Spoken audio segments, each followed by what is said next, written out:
Hello and welcome to the Ice Guys. This is the show that takes you into the world of the National Hockey League. Every game, every day, from a betting perspective. With pro sports handicappers, Ian Cameron, Alex B. Smith, and various guests from the world of hockey and sports betting. And now, here's your host, Ian Cameron.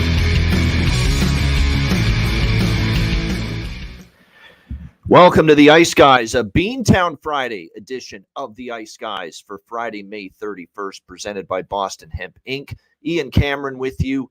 Hoping to have Alex B. Smith momentarily. Jimmy Murphy on the radar as well, potentially for the show today, as we get you ready for Game 5 of the Western Conference Final between the Dallas Stars and Edmonton Oilers. Pivotal Game 5, much like it was last night for the Rangers and the Panthers. We'll recap that game in just a bit, plus give you the betting preview as we always do for tonight's game. Looking forward to it. Before we do that, I do want to shout out, in case he joins us later, and he's going to try to, and that's Jimmy. Jimmy Murphy's moving on to, well, what we think and we hope is greener pastures. He announced earlier today that he will not be reporting for the Bruins, at least for Boston Hockey Now, moving forward. This will be his last. He's wrapping things up with his tenure working for Boston Hockey Now. From what I understand, and Jimmy made it sound like that he's still going to be reporting on the Bruins moving forward, probably for a different group or a different entity. And obviously, he's still going to carry on doing his daily podcast with Pierre Maguire, the Eye Test, Monday to Friday. So we wish Jimmy all the best in his next venture, and I'm sure he'll do great things with it like he always does. One thing I can tell you about our guy, Jimmy Murphy, he works hard. He definitely does, and he loves doing what he does. So he will be successful, I guarantee it, wherever he ends up next. Let's look back on last night. It's Rangers-Panthers, Game 5, and it was yet another tremendous game in this series. It really was. It was another tense game, another really well-played game by both teams last night.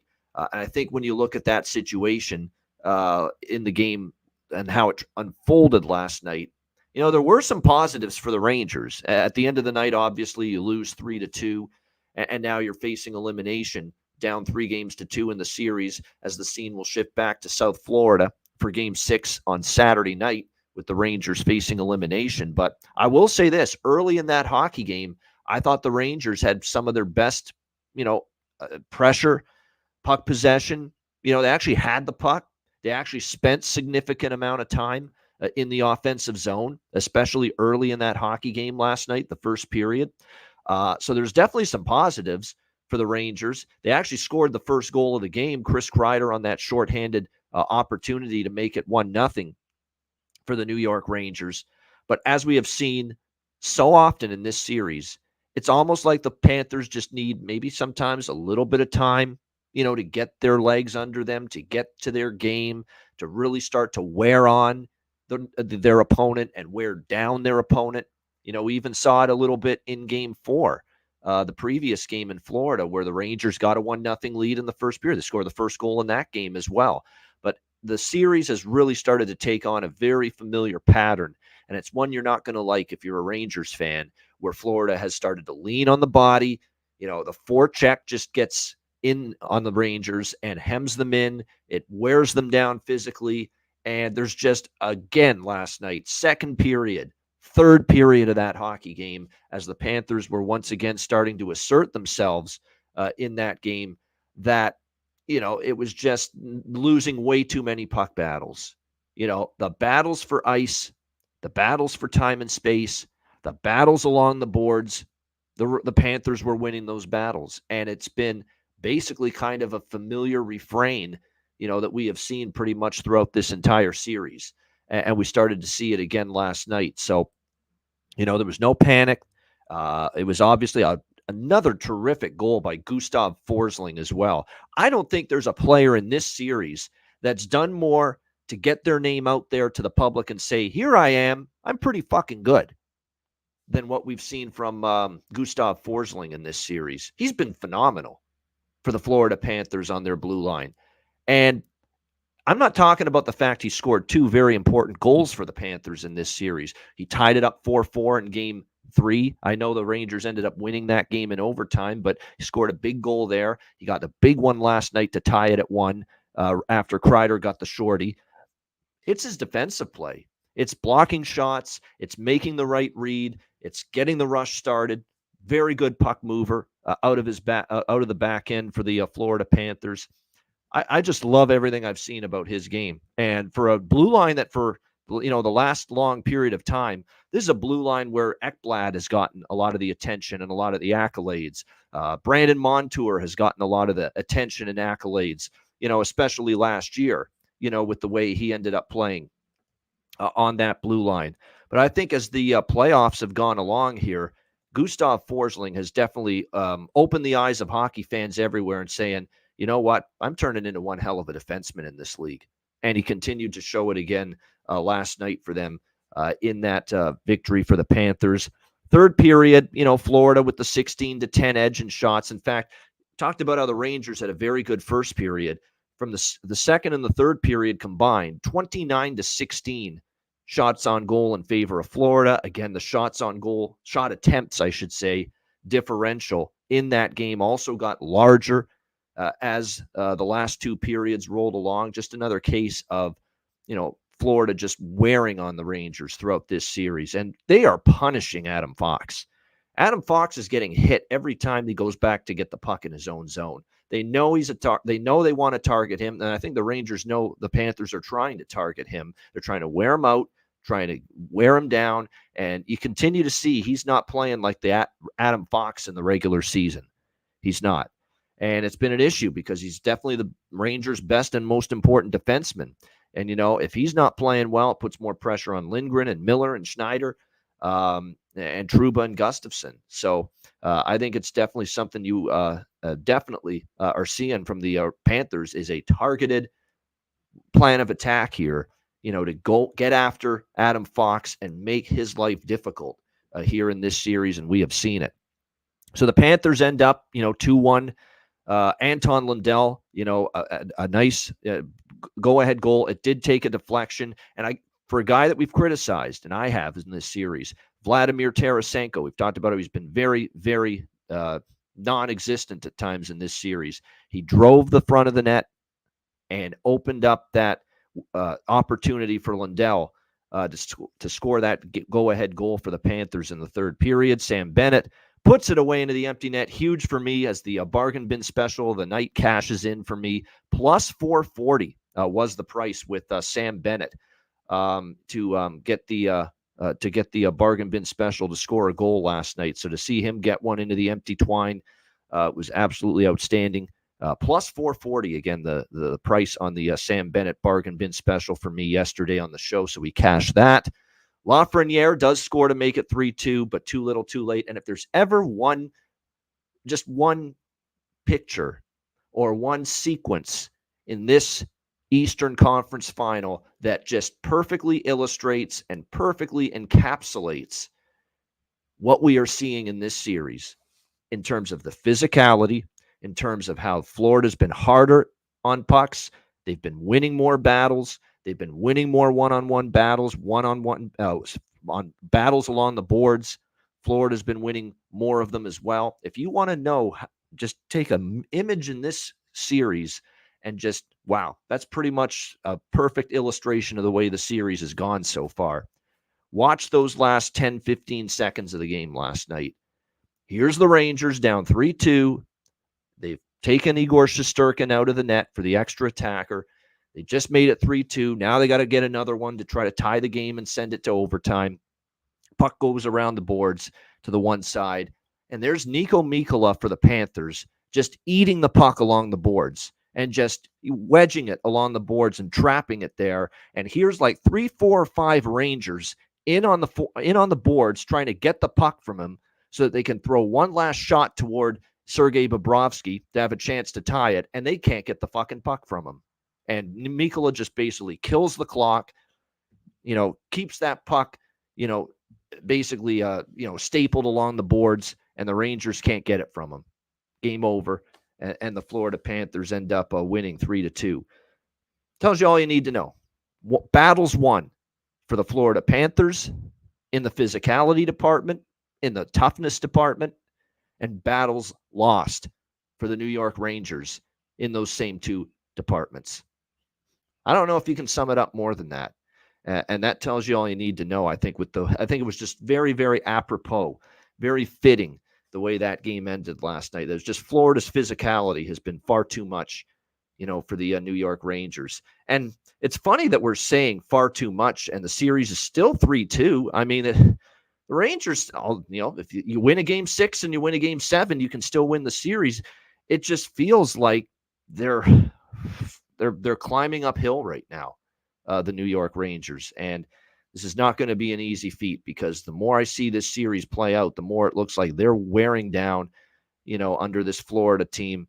And the Florida Panthers are just they're just wearing them out physically. They're winning battles.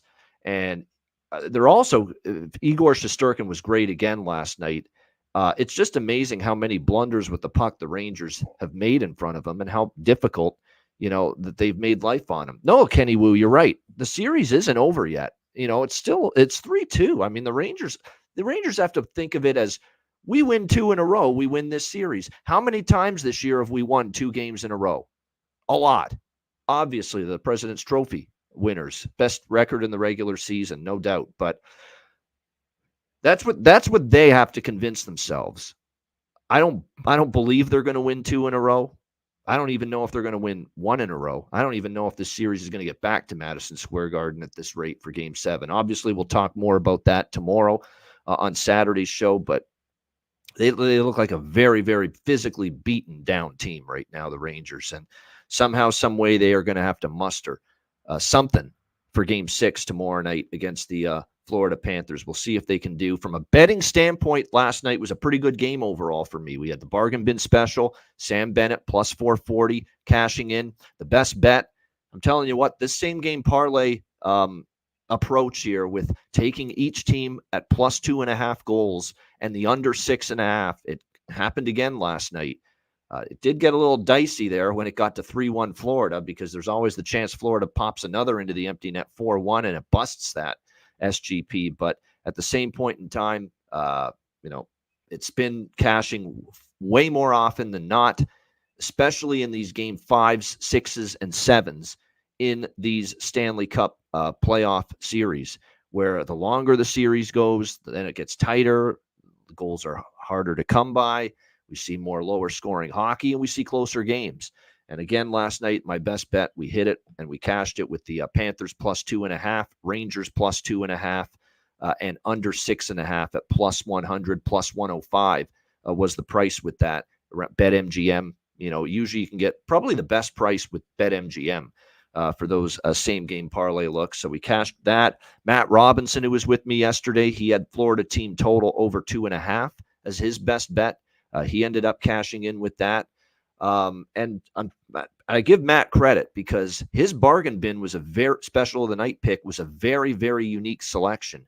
He went with Florida puck line minus 1.5 goals and under 6.5 combined at plus 310. Pretty good price with that. Florida puck line and under 6.5 plus 310. And I'm telling you what, he was this close to winning that. That's unfortunate. I thought he deserved a better fate with that, but nevertheless, I like the pick. I thought it was a good pick. It was worth it, I think, at the plus 310 price. And like I said, Matt was very close to cashing it. So it was an overall good, profitable night with the Panthers and Rangers game 5 last night. The scene shifts now back to Florida for game 6, which again, of course, will take place on Saturday night. I believe it's ABC tomorrow night. The big 8 p.m. Eastern Saturday night ABC time slot for game 6 tomorrow night between the Rangers and the Panthers. And we will see, obviously, if the Rangers have it in them. Won't be easy. And it kind of feels like they're running on fumes right now, the Rangers. But we will see if they have it in them to force a game 7, which would be Monday night at Madison Square Garden. All right, Alex is just waiting for his computer to restart. He'll be here momentarily. Let's move to game 5 tonight in the Western Conference. West Final, Game 5. It is the Edmonton Oilers taking on the Dallas Stars. Again, we're looking right now at Dallas minus 130 or so. as home favorites here in Game 5 tonight. The total 5.5 shaded to the over. There are 5.5s out there at some books, and there are 6s out there at others. So make sure you shop around here when it comes to this total as far as which side of it you like. Because if you like the under, there's really no reason you shouldn't be able to find a 6. And if you like the over, there's really no reason you shouldn't be able to find a 5.5. So again, make sure that you shop around here for the best price with the total that you like, whether it's over or under. So now we see this has been a very, very wild series. It's been wild as that we've seen crazy period to period swings where one team's looked awesome in one period and then the other teams look great in the next period. We've even seen swings, wild swings between the difference in how these teams play inside the same period. And I go back to Game 4 in the first period with that, where Dallas jumps out 2-0. It couldn't have started worse for the Edmonton Oilers. I mean, Wyatt Johnston gets them on the board in the first minute. And then they add to it with Esa Lindell's goal that goes in off the keister of Darnell Nurse in front of the net to make it 2-0 Stars. And it looked at that point like, holy shit, Edmonton is in fucking trouble here. What a brutal start coming off the Game 3 where they had the piss-poor second period with a 2-0 lead. Dallas gets those 3 quickies in the second, and they end up winning Game 3. And you think at the beginning of Game 4, Dallas is in trouble in this game. Dallas is in trouble in this series. They could be gone in 5.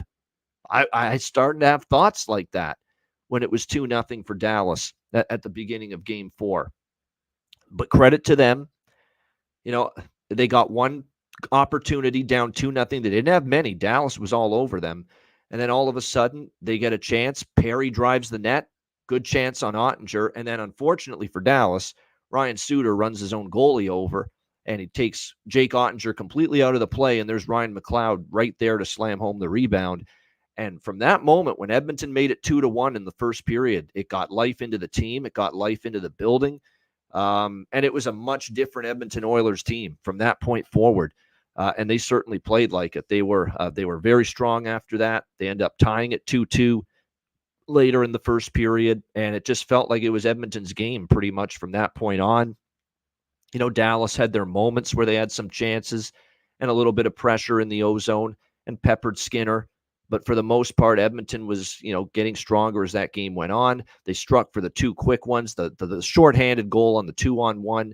Janmark, it was a excellent goal. It was kind of felt like a deflator for Dallas. And then if you didn't think that was the deflator, Leon Draisaitl a couple minutes after that to make it 4-2 Edmonton definitely felt like that was the goal that took a lot of wind out of the sails for Dallas. And keep in mind, Edmonton played one of their best defensive periods of the season, I thought, in the third period, and for a team we've criticized at times, their ability to hold on to leads, protect leads, play that good team defense. They certainly did that in the third period, as good as it gets, and they end up winning 5-2 in Game 4. And to make matters even more, concerning for Dallas, it's not just you lost and you really didn't have that push in the third period. We all know about what happened with Chris Tanev in that game. He ends up blocking a shot off the ankle, leaves the game, hobbles back to the dressing room, seen in a walking boot yesterday at the Edmonton airport, going back to home to Dallas for Game 5 tonight. Everyone, interested in, is he going to play? Is he not going to play here tonight? The latest info we have straight from head coach Peter DeBoer is he's a game-time decision, and Peter DeBoer's optimistic. That's the exact word he used, straight from his mouth. Optimistic that Chris Tanev is going to play tonight for the Dallas Stars, and I'm believing he's playing. He is a fucking tough son of a bitch, this guy. We all know it. You've got to basically take a hacksaw to this guy's leg and take him out to get him out of the lineup, to get him out of a hockey game. He's that kind of player. He'll play through almost anything. You got to drag his ass off the ice, especially in a Stanley Cup playoff series, to get him out of there. So from that standpoint, don't put it past him to be out there and in the lineup for Game 5. Now, you can talk all you want. Is he going to be 100% healthy? That's another story. I'd take 75 to 80% Chris Tanev over not having him at all.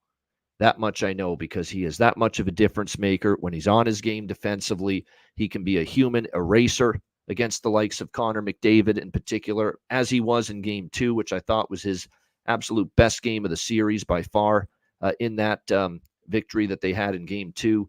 He's been very good all along. So, like I said, it's going to be interesting to see if he plays tonight, and if he does play, how's the mobility going to be, because it is around that tender ankle area.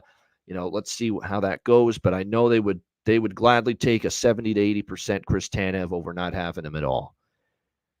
So we'll wait and see. They do have a plan in mind if Chris Tanev does not play tonight, and if he is not able to return. And it's very interesting that they've got Nils Lundkvist. They've got Derek Pouliot. They've got a couple of journeyman veteran defensemen they could go to. Well, Nils Lundkvist's still pretty young, but he's been in the organization for a bit. Derek Pouliot's a veteran defenseman, but they haven't always loved Lundkvist's play, especially in his own end defensively.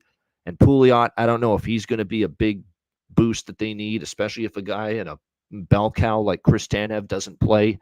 There's talk that this young first-round pick prospect of theirs, Leon Bichsel, might be the guy that gets the opportunity tonight to play on the blue line and play in his first NHL game. It would be his NHL debut for the Dallas Stars if Tanev doesn't play. And from all indications, Leon Bichsel is going to be the guy that ends up playing here for Dallas and making his NHL debut in Game 5 of the Western Conference Final if Chris Tanev doesn't play here tonight. So it's going to be interesting to see if he's able to be in there here tonight for the Dallas Stars. That seems to be the plan right now going into this game.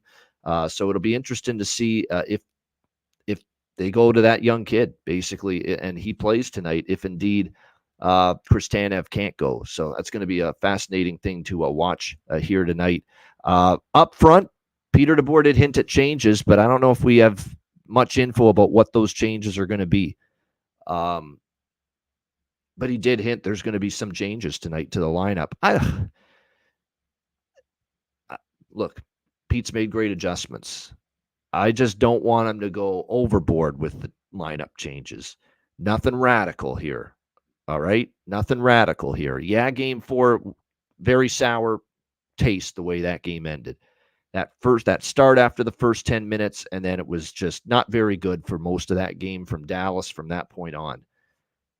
So I understand the frustration, and maybe DeBoer looking to shake things up tonight, but I wouldn't want to go overboard with too many changes, is what I'm saying. This has still been a damn good hockey team, and we know how good they've been off a loss, how good they've been with, things that they're, murkiest this year and things that they're most concerning. They've consistently responded to adversity. They've responded to tough situations. So, like I said, it'll be interesting to see what the lineup looks like. We really didn't get any sort of insight from Peter DeBoer. He's keeping his bullets close to the vest, if you will, here for Game 5 tonight.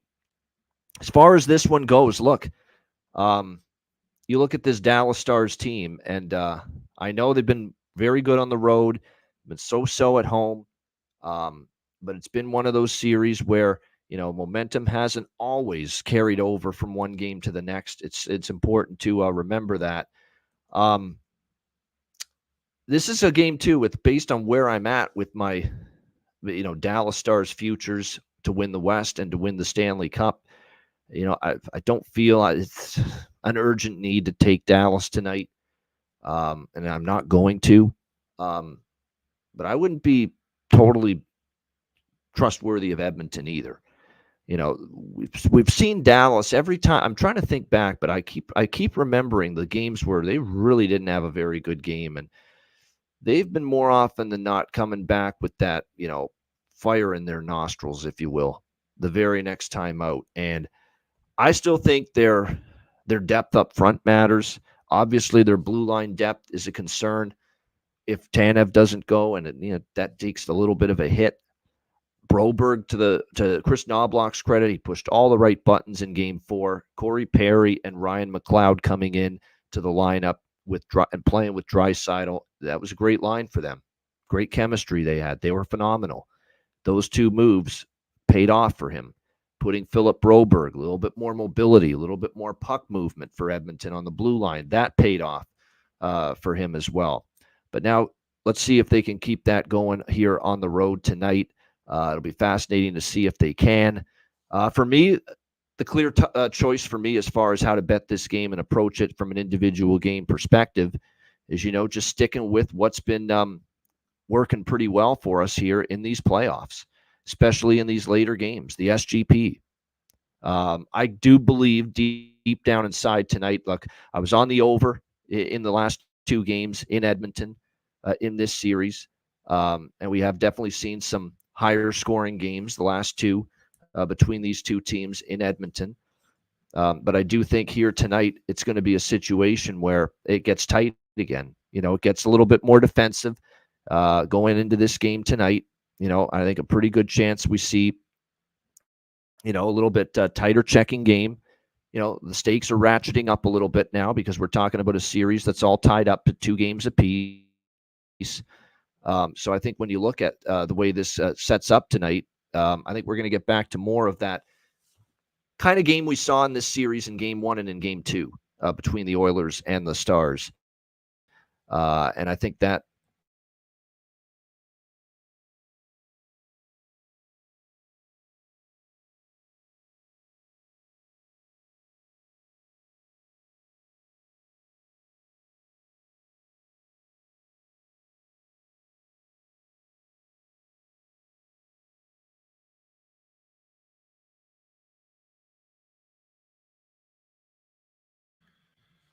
sorry about that. Looks like there we go. I think we're back. Sorry about that. Looks like we had a little disruption there, but yeah, we're back. So what I was saying was, look, I cashed the overs in Game 3 and in Game 4 in Edmonton. We definitely saw, obviously, in those 2 games, higher scoring games. And then the 2 games in Dallas were both unders. I think that's more likely we're going to get back to a little bit more tighter checking. Again, the stakes are higher now. We're down to a best of 3 series here with the Stars and the Oilers.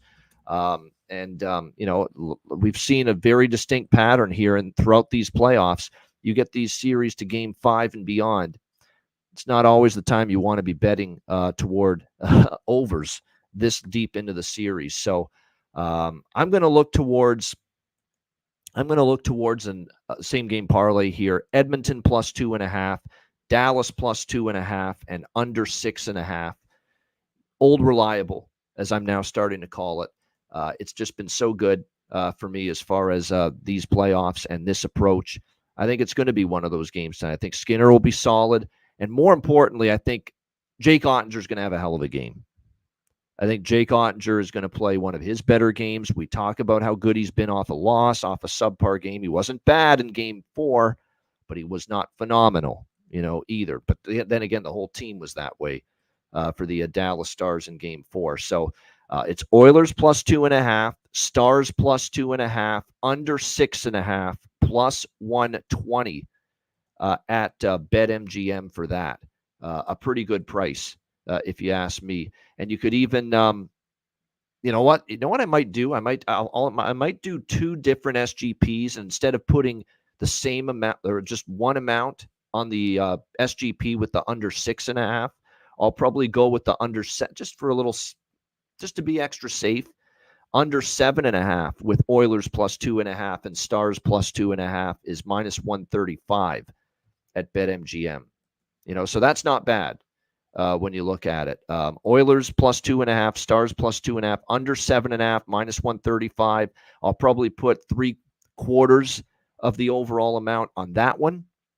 And I'll put 1/4 of the overall amount of my wagering on the SGP that has Oilers plus 2.5, Stars plus 2.5, under 6.5, which is plus 120. So that's probably the way I'm going to approach it here, because I do think this series just overall is seeing a little bit more offensive punch and a little bit more of that trading scoring chances type of pace than what we're seeing with the Rangers and the Panthers. So that's definitely the way I'm going to go about it. I'm going to do 2 different SGPs here. One that has Stars plus 2.5, Oilers plus 2.5, under 7.5, minus 135. And then the other has Stars plus 2.5, Oilers plus 2.5, under 6.5, at plus 120 here in this game tonight. I also am going to take, instead of Dallas money line, which you could take at minus 130, because I really want to get behind the Dallas defensive effort tonight, which I think will be better, and especially Jake Ottinger, having a better game here tonight for the Dallas Stars. Let me see what the Oilers team total is for tonight here. I'm just going to double check. BetMGM again is pretty good with the team totals, because I'm tempted to look at an under with the Oilers team total tonight. I am. I just want to see what it's. No, minus 155 for under 3 is a little bit too much price. Maybe a small under 2.5, because you can get that at plus 114. That's definitely, I think, going to be the approach that I take here. Is under 2.5 maybe for Edmonton team total plus 114. That might be something. I'd certainly prefer that than Dallas minus 130 on the money line, because you get a nice little plus 114 price with that. Alex apparently waiting on the computer to reboot. He's in the chat though. He likes over 1.5 in the first period. I think if you like the over early, maybe you get those quick goals early. And we have seen, I think, all but one game in this series go over in the first period, if I'm not mistaken. Pretty sure it's through the first 4 games, it's 3-1 to the over here in the first period of these first 4 games. So I agree with that approach, that if you do like over here tonight, yeah, it's game 1 went under in the first period. Game 2, 3, and 4, they all went over in the first period. So, I think definitely when you look at this situation here tonight with the Oilers and the Stars, if the over early in the game, a little bit more preferred. So I would definitely look in that direction for sure. If you like over, go with it over 1.5 early in the game. And then it might slow down from there. But for me, primary bet is going to be the 7.5 same game parlay. So that's Edmonton plus 2.5, Dallas plus 2.5, and under 7.5, minus 135. And I also have a smaller piece of Edmonton plus 2.5, Dallas plus 2.5, and under 6.5 here tonight, plus 120 is the price with that one. At BetMGM. And then as far as player props tonight are concerned for this one, I can't make a move too much on Dallas props other than to say Ben's for sure on the ticket tonight. Remember, he scored in game 2 of this series, the very first goal of the game. He might even be worth a first goal shot again, like with game 2 of this series, because captain needs to respond, because that's not Dallas Stars standard of hockey for the last 2.5 periods of game 4. And who better to respond to a game like that than the captain, right? Jamie Benn, who again, after the double overtime loss in game 1, ended up striking. So yeah, I like Jamie Benn goal. I would even sprinkle on first goal. Wyatt Johnston, 100%. He hasn't been an issue in this series. He scored the first goal in game 4. Wyatt to score a goal, get an assist, the over 1.5 points. I know Alex took a shot with that in game 4 as his bargain bin special. It fell just short, but I think it's not the worst idea in the world to come right back to it and take a shot at a very nice plus price here with the over 1.5 points here for Wyatt Johnston here tonight in this game. For the Edmonton Oilers, you look at Perry and McLeod with Draisaitl. Again, I give Chris Knobloch all the credit. I'm like, I didn't believe Warren Foegele fully deserved being taken out, but he did take him out in game 4, and Perry and McLeod go in, and Perry gets an assist, and McLeod gets the first goal for Edmonton that got him going. So you got to give Knobloch his flowers for that, for making those moves and putting Broberg in on the blue line as well. And he played great. Yeah, I thought he played a nice, solid, sound game. Put it this way, you didn't hear Philip Broberg's name in game 4, and that's a good thing. He didn't screw up. He gave them good, steady, solid minutes for the Oilers in game 4. So his moves went well. I would probably look again at Nugent Hopkins too. There's still great value. I know he's been quiet in this series, but as long as he's playing with David and you're still getting over plus 300 with him to score a goal, it's worth a look. Ekholm, he scored in the last game, albeit an empty netter, but he's been really shooting the puck more. Bouchard, the 2 big blue liners for Edmonton, they're always worth a look, as far as maybe getting on the board and scoring. So Those are some of the Oilers props I would look at. I also feel it could be a Miro night, especially if Tanev's a no-go. Miro Heiskanen steps up. He's going to play just a shit ton of minutes. Don't be shocked if Miro plays close to 30 minutes tonight if Chris Tanev's out. He is that kind of defenseman. He'll take up the minutes. He's played a lot of minutes before in other years and other situations. And I don't think Peter DeBoer will shy away from just riding Miro Heiskanen quite a bit tonight if Chris Tanev doesn't go. So maybe a small shot with him to maybe get on the board and score a goal tonight as well.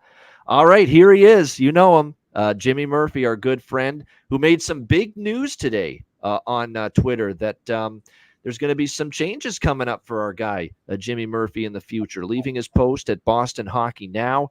But from all indications, Jimmy, and you can fill us in, I'm sure there's still details that have to be ironed out, and you're waiting for announcements to be made. But this is far from the end of the one and only Jimmy Murphy, is it? Yes. This is not over at all. You know what? It's just sometimes you reach a time where it's time to move on, and that time came with Boston Hockey Now. No hard feelings. I wish Dan Kingarski and National Hockey Now the best. They've got a great thing going there, and it will only get better. But you know, as time has gone on here over this season, I've just become more involved with the podcast and Pierre and what we got going on there at the Sick Podcast Network. And we've got some stuff that we're working on, and I'm going to be pretty much 100% focused all in on that. So it was time to move on from Boston Hockey Now. I'll still do some Bruins coverage. I'll still be freelancing. I don't know where yet, but I'll find somewhere to land. But yeah, it was good. It was just fun being part of something from the ground up and launching it and building it into what it's become. You know, I want to thank all my readers and followers and all the Bruins fans out there for all the kind words today and all the support they've shown over the last 5 years, and all the support they continue to show over at the eye test. So no, it's not bad news. It's just another chapter, as we know. That's the way of this business. I'll be honest. It sounds like, and I actually think it's going to be great personally for you, because obviously plus two, you've moved recently. You've got a new relationship. I'm further away from the rink now. Yeah. So I can't exactly be at the rink every day like I used to, without driving an hour there, an hour back. And usually it's longer with traffic. So yeah, it's going to be a little less stressful, I think. I'll put it that way. You know, I'll have more control over my workload, my schedule, and stuff like that. So it's definitely going to be less stressful, and I'm hoping more profitable. No doubt. And you're hitching your wagon to the eye test, and why not? I think it's a great show you guys got going. I think it's building a following, building an audience. I think you've gradually done that over the course of the half season that you've been on since it started. And like I said, it's a great show because they really dive in, Pierre and Jimmy, to the nuts and bolts, like player evaluations, you know, stuff they see during the game with their own two eyes, hence the eye test. And they just break it down every game in depth too. Like they'll say, oh, you know what? I think maybe I'd take this guy out, put this guy in, make some changes. Just the really diving in depth to each series, especially here in the playoffs. So it's a great show. You have some good guests, and you're like us here with the Ice Guys. Like we're running right till the end of the season, and I think you're going all the way till probably the day after free agency, right? Yeah, we're gonna go to the show. Yeah, we're going to go full time, and I appreciate the compliments, Ian. We're going to go full time until July 2nd. So it's Monday to Friday, 4 to 5 p.m. still till July 2nd. And then what I think we're going to do is probably do like one a week on a Wednesday midweek, so it kind of stays fresh, you know, from the weekend and leading into the next weekend.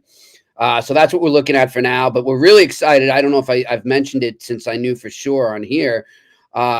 We're going to be at the draft. We're heading to Las Vegas, going to the draft at the Sphere, but in the 2 days leading in there. So I'm going to get out there that Wednesday, the 26th. And then we don't have a location set up yet. When I have the details, I'll let you know. But we will be broadcasting live from somewhere in Las Vegas.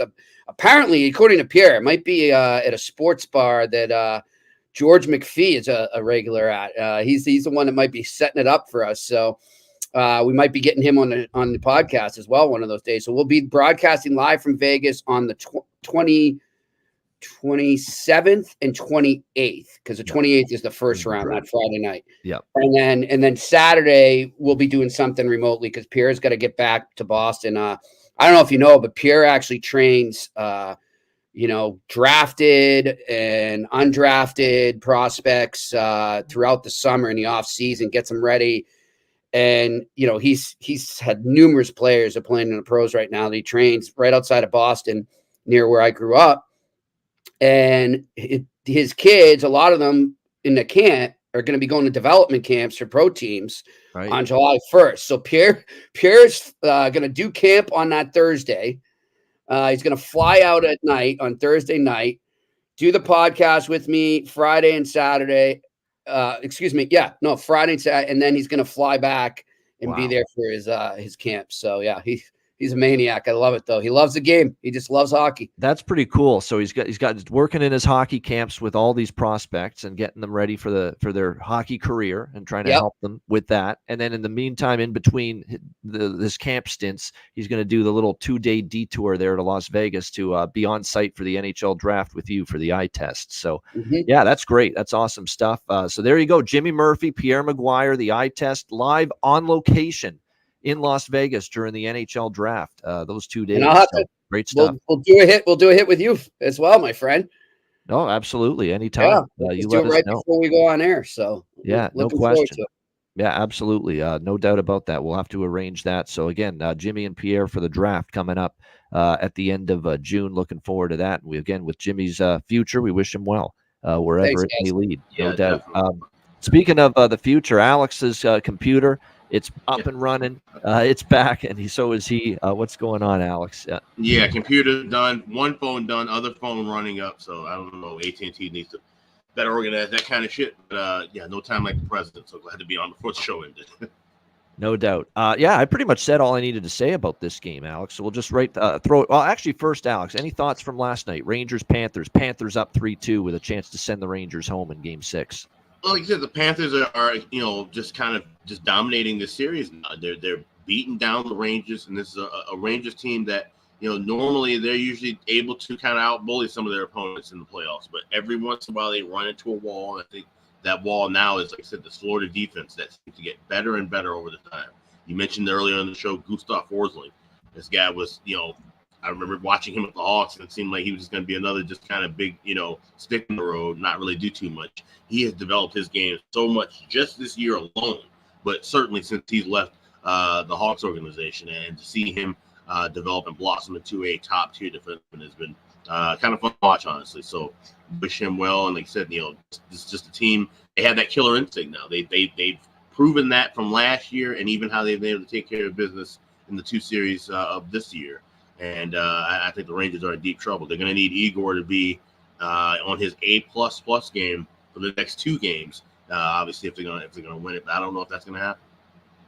No, it's going to be very, very difficult for them. There's no question, I think, at this point. And Jimmy, I'll throw it to you with your thoughts on last night's Game 5 win for the Panthers. But I said it earlier, I don't think anything encapsulates the way this series has gone, especially the last few games, than the final 10 or 15 seconds of that third period last night, where there's Nico Mikkola just ragging the puck along the boards, holding it there. 3-4 Rangers trying to get the puck away from him in a battle of will, in a battle of physicality, and none of them can get the puck from him, and the time runs out. That's been the series in a nutshell. One-on-one battles, Florida's winning them. Physicality, Florida's winning. Harder on pucks, tougher on pucks, winning board battles, winning one-on-one battles all over the ice, and they're winning way more of them, and the Rangers are having a hard time doing anything about it. Yeah, I'm totally with you. And good on the refs to not blow the whistle there, too. I know, sometimes you get that trigger whistle going there when it gets tied up, but it was never fully tied up. So good on them to not do that. But yeah, look, I mean, like we always like to say in the famous words of Dennis Green, they are what we thought they were, and we let them off the hook. We let them off. I mean, that's it. They should just play that over and over on loop when it comes to the Florida Panthers, because it's not like they're throwing any surprises at us. It's not like they're changing up their game plan every night, or they're really altering the lineup, or they've got some secret player that they're bringing in and it hasn't done anything and he's going to. It's just the same thing every night. Like they just win the same way every single night because they buy in and they don't veer away no matter what the score is, whether they're winning or losing in a game. They do not veer away from their system and their game plan. And I know that sounds easy to do to us, but when you're in the middle of a game, a playoff game at that, and you're in the intensity and the moment and everything, and momentum can swing one way or the other. There's a reason not many teams are able to do what the Florida Panthers are doing, because it's difficult. It's difficult to not get swept up in a moment, right? And like the U2 song. So it's stuck in a moment, like they don't get stuck ever in the moment. And that's what impresses me the most about the Florida Panthers, is that they are who they are. They know it, and they're fine with it in any type of game or any type of moment that's thrown at them. And that's why they're up in this series. However, I am going to say this, and I know, you guys I won't be on with you tomorrow, but I am going to say this, and it just because it makes no sense, and it's just the way a lot of these playoff series have gone. I think it's going back to New York. I really do. I think that the Rangers, I liked a lot more of what I saw from the Rangers last night. Oh, yeah, their first period was very good. The first period was good. Yeah. Now, that being said, it was like almost watching that slow train wreck, the way things kind of deteriorated for them, because you could see the Panthers wearing them down. And they know that Lindgren and Adam Fox are clearly hurt, because they are finishing off every single check they can on them and just beating them down in the corners. It's clear they know, and they're targeting them. And hey, that may sound barbaric to people, but like, as I've said before, and I know people came at me in the Florida Boston series on Twitter saying, "Oh, you're wishing violence on a play." I'm like, I'm not wishing violence on a play. I'm stating a simple fact. And Brad Marchand stated a couple days later after I said it, that's the goal of the playoffs. You're going out there to hurt people. You're not. This isn't, some ballet. I don't see anything barbaric about winning a Stanley Cup. Yeah, I see exactly. winning a Stanley Cup. That's so the way that's I see what the it. Panthers do, and that's why they're up in the series. But I do have this weird feeling it goes back to MSG. Yeah, that's just what you do. Yeah, 100%. It's playoff hockey. It's playoff hockey. I can't. Yeah. I've said that maybe 2,000 times since April. It's fucking playoff hockey. 99% of the time, the Panthers do it within the rules. Yeah, like they're not 99% of the time. It's not a dirty shot. Like, you can. I think Sam Bennett got away with one in that series against the Bruins, and there's been a couple other things where he's done. But it's all borderline. It's not like they crossed the line tremendously, and they really. And even if you do cross the line, Rafi Torres barreling into Marian Hossa in 2012. Yeah. That fueled them all the way to a Western Conference final. That team had no fucking business even being out of the first round. So exactly. Sometimes even playing dirty can help. Alf Samuelson way back in the day. I'm showing my age, but he ended. No, I remember. That I think is a little too flagrant. Like, I don't like leg on leg. It is. No matter what. I don't like that. I mean, because you could end a guy's career that way. Yeah. But it's part of the game. It's playoff hockey. It is what it is. So the Panthers are good at it. They really are. They figured out a way to just walk that line perfectly. And like I said, stay in the moment. Yeah, there's no question. The Panthers and they've worn down the Rangers, and especially Like the last they wore 3 down the games. The Bruins. longer it's gone on, each game they just wear down and they get better. It's just like the Bruins series. Bruins had a couple of games there. They got out to that 1-0 lead. They'd get the first goal, and then there's Florida just wearing them down. Second period, third period, they get stronger, and the opponent wears down a little bit more as the game goes on. It's been kind of that pattern. Speaking, you talk about Jimmy. The Panthers have had some great moments in this series. So is their coach. Paul Maurice with the press conferences. I got to play this because it's not only another funny moment, but he makes a great point about the giveaway stat. He was stunned that he heard the stat sheet said his team had just 1 giveaway last night. He clearly didn't buy it, and neither do I. There's no way, come on, that a team in a 60-minute hockey game as a team only has 1 giveaway. Come on. That's impossible to me that's a thing. And Maurice mentioned that in the press conference. It's absolutely hysterical. Another great exchange from him in the post game last night. Here it is. Hold on one sec. We'll just gotta get the sharing there. There we go. Paul, you guys, according to the stat sheet, had just 1 giveaway tonight. Is that something that you? That is awesome. Is that something? Just don't tell me Bobrovsky had it. No. Do you want to know who it was? Yeah, who was it? Hecky. Oh, he's out. Is that something that you guys talked about, or you were surprised by it? So I don't know if. No, you know what? And to be fair, I don't follow the qualification of what a giveaway is. There were so many puck battles on the walls that I thought we had control of the puck that we didn't make a play, and it's into their feet, and then they get possession of it. I would count that as a giveaway. I think the change of possession, it's either forced or it's not in some ways. What am I trying to say? I think there's a hell of a lot more giveaways in that game for two coaches, and Ekblad's out.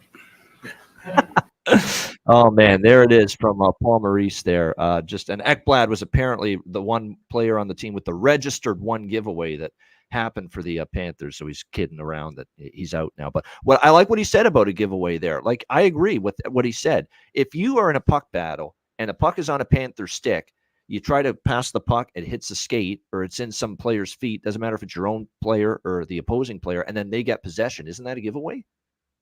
Shouldn't that be registered as a giveaway? I don't know anymore, guys. I don't know anymore either. It's like shots on goal, Jimmy, and that's what I said to Alex in our DM last night. Like, what's a shot on goal? What is it? What's a giveaway now? What isn't? We don't know. Do you know how many times they changed that during a game this year? There was something going. I have no idea what happened with their system that registers the shots, but I mean, so many times this season, I had to go back into my game story later at night or early in the morning because I'd seen somebody be like, you got the shots wrong. I'm like, what? No, I didn't. That's what it said at the end of the game. And then they would go back in and change it. And they don't send you any notification. Oh, by the way, we changed the shot count.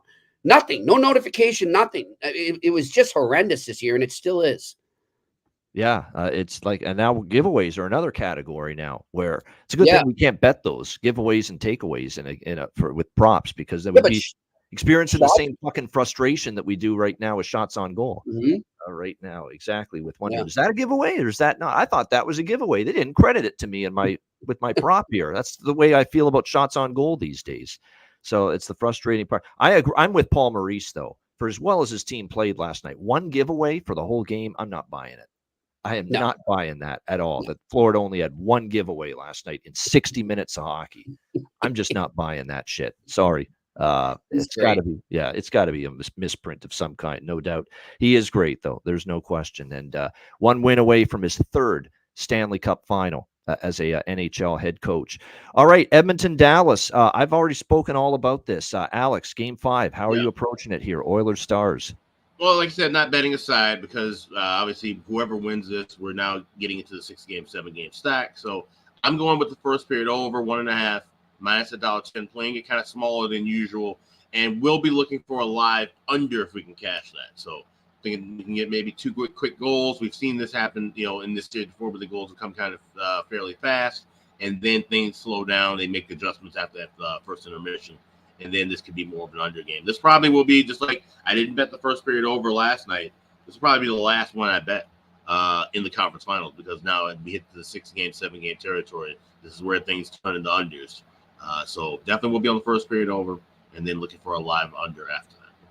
Yeah, I don't mind first period over. Like I said, I'm on the SGPs again. That's been it worked out again last night, Jimmy. Rangers plus 2.5, Panthers plus 2.5, and under 6.5 in a same game parlay plus 105, plus 100. These have been just phenomenal bets. Like I've won way more than not so far in the playoffs, and that's kind of what I feel tonight. I know the last 2 games went over in Edmonton, but the 2 games in Dallas, game 1 and 2, went under, and I think it kind of gets a little tighter again here tonight in Game 5. So I'm going to go right back to the well. Edmonton plus 2.5, Dallas plus 2.5, and under 7.5 minus 135 with that, and a smaller bet on Edmonton plus 2.5, Dallas plus 2.5, and under 6.5, which you can get at plus 120. So like I say, I like and again, all we need is a 1 or 2 goal game, fewer than with the under 7.5, 7 or fewer goals, and with the under 6.5 SGP, 6 or fewer goals. And I think that's a good approach tonight for not only Game 5, but Game 6 and 7 as well, because as Alex alluded to, I do think we're going to see things tighten up here the last 3 games of this series. What do you think here, Jimmy? Game 5, Edmonton, Dallas. I mean, I'm loving the under in this. I really do. Like, I agree with you guys. I think it's going to be few and far between chances there. The margin for error is getting thinner and thinner. So that's my big one there with that. I'm also looking, guys, in terms of goal scorers. And this is a guy that I think has just been, he's been due. He's really been due. And I'm looking over at Edmonton right now, and that's Evander Kane. I just got a feeling he's due for a big game, guys. Like, he's got to step up. Like, this is when they need what they got him for from Evander Kane. They need him to be clutch right now. So give me Evander Kane to score a goal. I'm looking at plus 290 on DraftKings. Yeah, and no doubt, Skinner had after a tough start where the first goal was a great shot by Johnston, and there's nothing he could have done about the second Lindell goal because it was off Darnell Nurse's backside and in. After that, he played a really good game 4, I thought. Stu Skinner, after that bad goal he gave up to the third Robertson goal that gave him the hat trick in game 3. That's one he should have had, but he played a lot better in game 4. I think he played solid in the first 2 games in Dallas, but more importantly, I think Jake Ottinger is going to have a tremendous game. I just got that feeling in my bones about it with Jake Ottinger tonight because, the whole team and even him, not the best in game 4. I think he really responds tonight here in game 5 with a much better game, which obviously helps your underthinking if you think it's going to be a lower scoring here tonight. All right, great stuff. Shout out to everyone in the chat at the like button. If you haven't done so already, a reminder, sign up patreon.com/iceguys, just $10 a month. So here's the way it's going to go, by the way, and you should sign up because if there's game 7s, whether it's 1 game 7 or 2 game 7s next week, we will be on for 1 game 7 live betcast. We won't do betcast for both. Just one of the 2 game 7s, assuming both go to game 7. We'll make a choice which one it will be, and it will be a Patreon exclusive live betcast. So again, game 7 live betcast for if we have 1 game 7, obviously that's the series that we're going to do the game 7 betcast for. And if they're both series go to game 7s, we'll pick one, and that one will be our Patreon exclusive live betcast. Game 7 either Monday or Tuesday next week would be the game 7s. So make sure you're aware of that. So that's next week, and it's a Patreon exclusive live betcast, game 7 of one of these 2 conference finals, if necessary. So make sure you sign up, $10 per month, patreon.com/iceguys to be part of that. Our daily sides totals and player props posted on the page there every day. Goalie charts, totals charts, our off-season content coming up after the season as well. So make sure you sign up, just $10 per month, patreon.com/iceguys, and check out the Ice Guys store. Get your gear and your merch at iceguys.myspreadshop.com. Yeah, we got nearly everything in stock. I know some of the caps might be running low on inventory, but all the T-shirts, all the hoodies, everything else, all fully in stock right now over at the Ice Guys store. So check that on out. That's iceguys.myspreadshop.com. All right, good stuff indeed. Kevin, I'll tell you that, and thank you, Kevin, for the kind words about the VSiN segment last night. Always fun being on with Matt Humans and Wes Reynolds.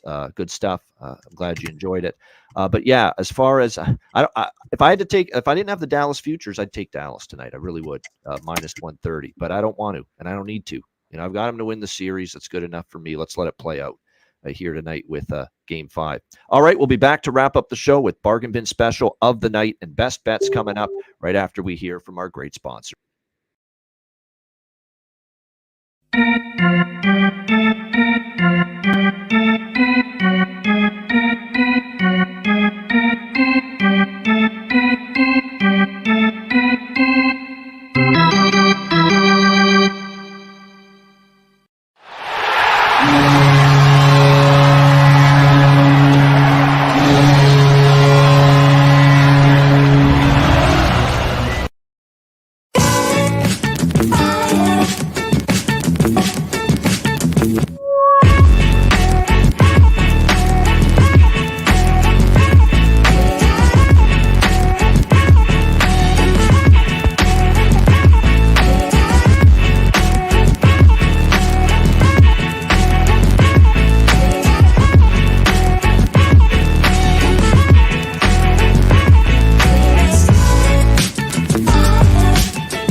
All right, Boston Hemp Inc. Make sure you check them out. Get 20% off all orders on the website using the promo code ICEGUYS at bostonhempinc.com. Sponsors every day of the show, including today's Beantown Friday edition. All right, Bargain Bin Special of the night.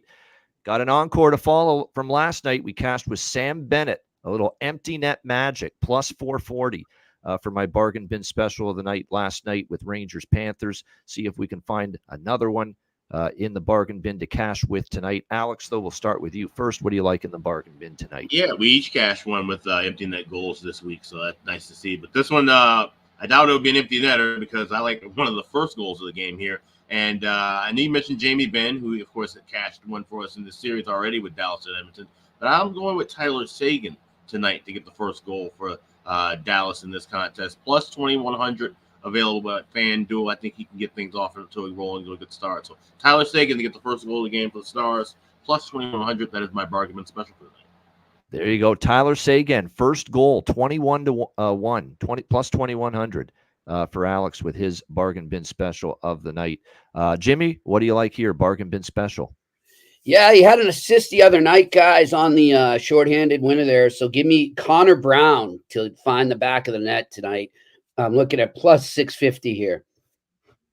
All right, there we go. Connor Brown for the Edmonton. I like he's played well. He's played well. I don't think that's a bad look at all. To maybe think Connor Brown plus 650 for Connor Brown to find the back of the net for the Edmonton Oilers for Jimmy Murphy with his bargain bin special of the night. All right, best bets. You know what? It's funny. I'm going to go with a best bet that I actually haven't mentioned yet because I've talked myself into it while we were running the ads. I like the SGP. I was going to make one of the SGPs my best bet again, and I really like both SGPs, but we'll go with something else for variety purposes. Alex, we'll start with you. What do you like for best bet? Yeah, we'll go with that first period over 1.5. Minus $1.10.